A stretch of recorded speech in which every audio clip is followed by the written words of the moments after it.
নমস্কার বন্ধুরা, আমি মধুমিতা। আমি আজকে তোমাদের একটা চটজলদি চিকেনের রান্না করে দেখাচ্ছি। সলিড চিকেন নিয়েছি। এরপরে এই চিকেনের মধ্যে আমি কি কি দেব সেটা তোমাদের দেখাই।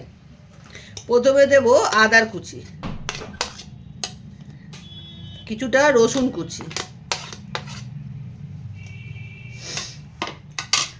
লেবুর রস, হাফ লেবু, সেই লেবুর রসটা দিয়ে দেবো।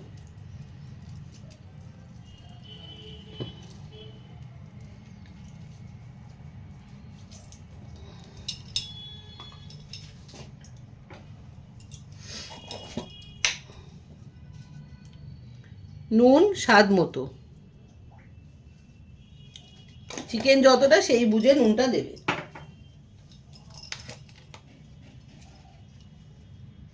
হলুদ গুঁড়ো আন্দাজ মতো, আর সামান্য লঙ্কার গুঁড়ো। লঙ্কার গুঁড়োটা বুঝে দেবে, যেরকম খাবে সেই মতো দেবে। এবার এগুলোকে ভালো করে মেখে নিতে হবে। চিকেনটা দিয়ে এটা দিয়ে ভালো করে মেখে নিতে হবে। ভালো করে মেখে 10 মিনিট রেখে দিতে হবে, তারপর রান্নাটা করতে হবে। আমি এটা মেখে 10 মিনিট রেখে দিই, তারপর তোমাদের দেখাচ্ছি। 10 মিনিট হয়ে গেছে। ফ্রাই প্যানটা বসিয়ে দিয়েছি তেল দিয়ে, ইন্ডাকশানটাও জ্বালিয়ে দিলাম।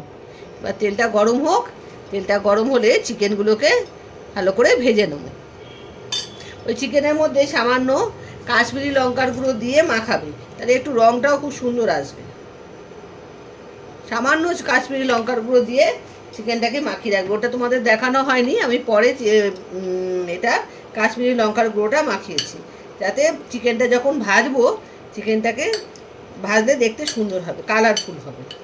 এই যা, তেলটা গরম হোক, তারপর চিকেনগুলো আমি ভাজবো। তেলটা গরম হয়ে গেছে। এবার এই মাখা চিকেনটা আস্তে আস্তে এর মধ্যে দিয়ে দেবো।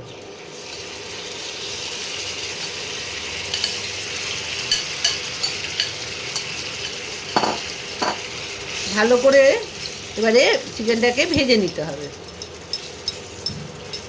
লাল লাল করে ভেজে নিতে হবে।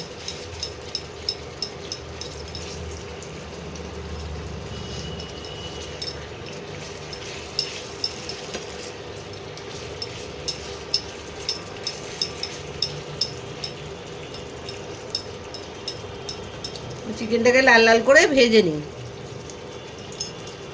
চিকেনটা ভাজা ভাজা হয়ে এসছে, লাল লাল হয়ে গেছে। দেখো, চিকেনটা লাল লাল করে ভেজে নিয়েছি। এবারে চিকেনটাকে তুলে নেব। এইরকম লাল লাল করে ভাজতে হবে, কিন্তু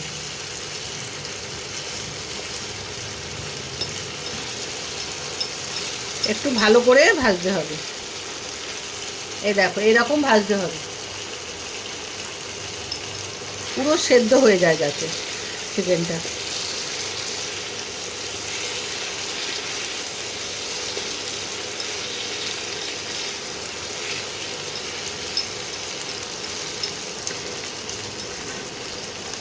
এবার আস্তে আস্তে চিকেনটাকে আমি তুলে নেব।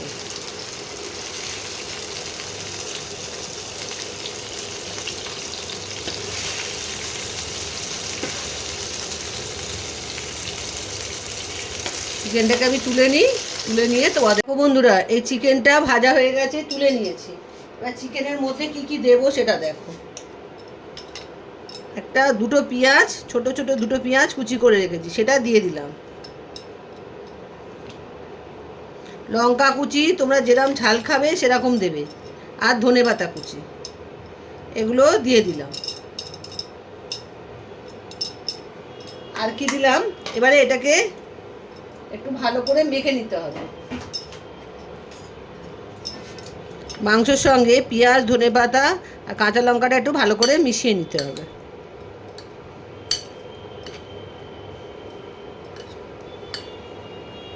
এই দেখো, এভাবে মিশিয়ে নিতে হবে। হ্যাঁ, আর নিয়েছি টক দই। মাংস বুঝে টক দই নেবে। টক দইয়ের মধ্যে কি কি দিতে হবে আমি সেটা তোমাদের দেখিয়ে দিচ্ছি। টক দইয়ের মতো স্বাদ মতো, আগে চিকেন ভাজার সময় নুন দিয়েছিলাম, আবার এখন একটু স্বাদ মতো নুন দিলাম।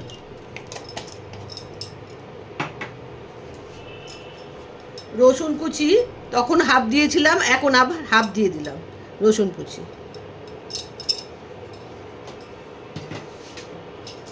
আর এটা টক দই তো ওই জন্য একটু চিনি দিতে হবে, চিনি দিলাম, একটু সামান্য চিনি দিলাম, নাহলে টক টক হবে। ওই জন্য এটাকে আবার ভালো করে মিশিয়ে নিলাম। মিশিয়ে একটা সাইডে রাখলাম। আর যে ফ্রাই প্যানে আমি চিকেনটা ভেজেছি, এই যে তেলটা রয়েছে, এই তেলের মধ্যে ইন্ডাকশানটা আমি জ্বালিয়ে দিলাম। এই তেলের মধ্যে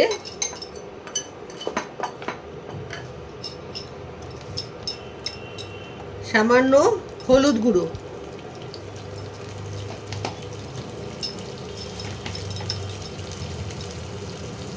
এক চামচ কাশ্মীরি লঙ্কার গুঁড়ো, আর কেশরি মেথি, এই যে কেশরি মেথি দিয়ে দিলাম। দিয়ে এটাকে একটু ভাজা ভাজা করে নিতে হবে।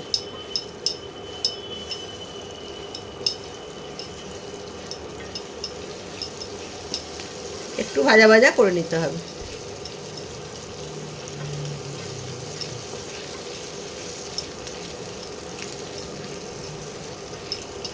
এটা সুন্দর যখন গন্ধ বেরোবে তখন ইন্ডাকশানটা বন্ধ করে দিতে হবে। আর তোমরা গ্যাসে করলে গ্যাসটা বন্ধ করে দেবে। এবার সুন্দর একটা গন্ধ বেরোচ্ছে, এটা বন্ধ করে দিচ্ছি। এই যে দইটা ছিল, এই দইটার ওপর এই যে তেলটা আস্তে আস্তে দিয়ে দিলাম।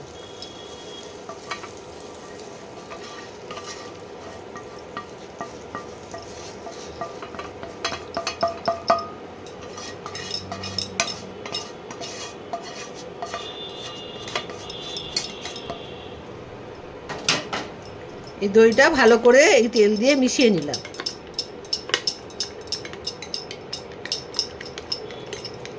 দইটা কিন্তু প্রথমে ফাটিয়ে নেবে, দানা দানা ভাব যেন দইতে না থাকে। এইভাবে ভালো করে তেল আর দইয়ের মধ্যে এটাকে মিশিয়ে নেবে।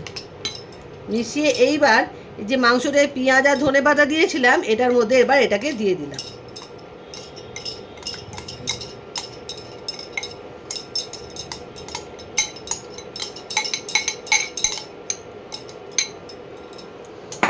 এবারে ভালো করে মাংসটাকে মিশিয়ে দিলাম। এই চিকেনটা রুটি দিয়ে দুর্দান্ত খেতে হয়।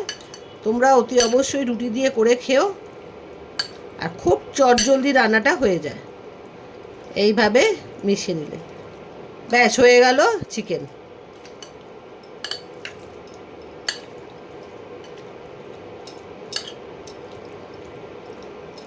তোমরা পুরো ভিডিওটা দেখো, দেখে আর এই রান্নাটা অতি অবশ্যই করে খেও। খুব চটজলদি, খুব মানে একদমই কষ্ট নেই, কিছু নেই। শুধু মাংসটাকে একটু ভালো করে ভেজে নেবে, ব্যাস তাহলেই হয়ে যাবে। ব্যাস হয়ে গেল। তাহলে আজকের রান্নাটা খুব চটজলদি রান্না, খুব সুস্বাদু খেতে হয়। তোমরা একবার করে খেও।